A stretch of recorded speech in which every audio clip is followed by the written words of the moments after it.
Hello everyone!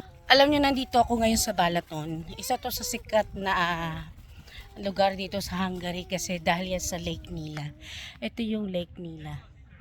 Yan, at saka kulay asul siya. At lawa siya, pero hindi siya yung kagaya sa Netherlands. Mostly kasi ng mga lawa do sa Netherlands is human made. Dito kasi natural siya.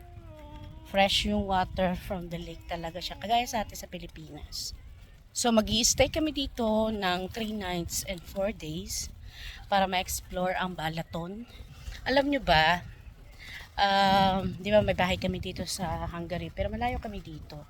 Mga 2 hours ang travel namin from Marocha going to Balaton. At alam nyo ba, isa sa nagustuhan ko talaga sa mga taga-Hungary is nire-reserve nila yung kultura na meron sila.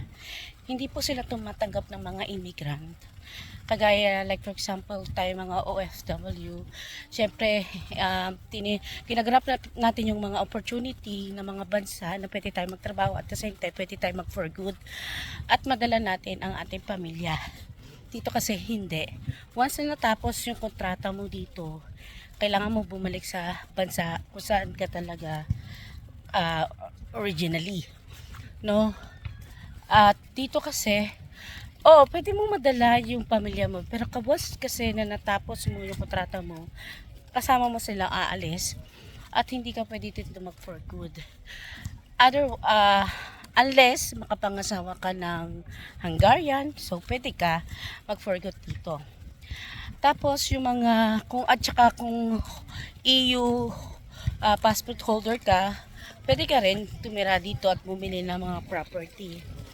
So yun, yung mga kababayan natin na nagtatrabaho dito as a factory worker, tinatawag yung visa na meron sila is tinatawag yun na guest worker visa. So yun, ang mga taga-Hungarian kasi mas gusto nilang ponduhan ang mga citizen nila, yung originally na Hungarian talaga, kesa sa mga imigrante. At saka dito ay iisa lang yung dialect na gamit nila. Kumbaga sa atin, marami tayong dialect, Tagalog, Bisaya, ganon. Dito isa lang. At saka ang nagustuhan ko pa dito, ang gusto ng gobyerno talaga, tulungan yung mga taga Hungarian. Ang gusto nila pati is kasi maliit lang yung population nila sa laki ng kanilang bansa is 9.98 if I'm not mistaken.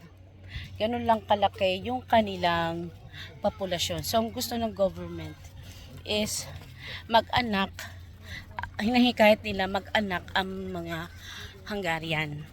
Gusto nila Hungarian to Hungarian is 3 anak. Kapag umabot sila ng 3 anak, wala na po silang tax. Meaning wala silang babayarang tax.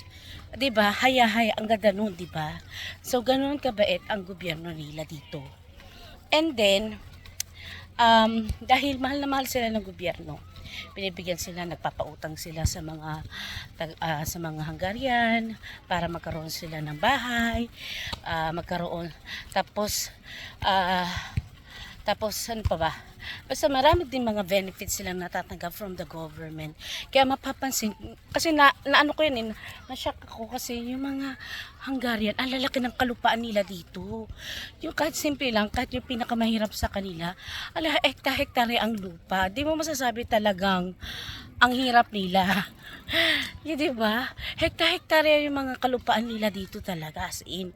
Tapos, ang ginagawa nila, nagbibigay sila ng subsidy para ma-afford nila yung mga bahay. So ganoon sila kamahal ng kanilang gobyerno, ng government. 'Di ba? Sana ganyan tayo. sana all ganyan ng bansa natin sa Pilipinas. So napakahirap maabutin yung ganun, no. Kahit doon na nakakatuwa kasi kahit hindi sila ganun kayaman tulad ng mga kalapit nilang bansa dito sa Europa. Pero masasabi ko na rin napakaswerte nila sa gobyerno na meron sila. So yun lamang for today's video. Sana ma-explore pa natin to Hungary.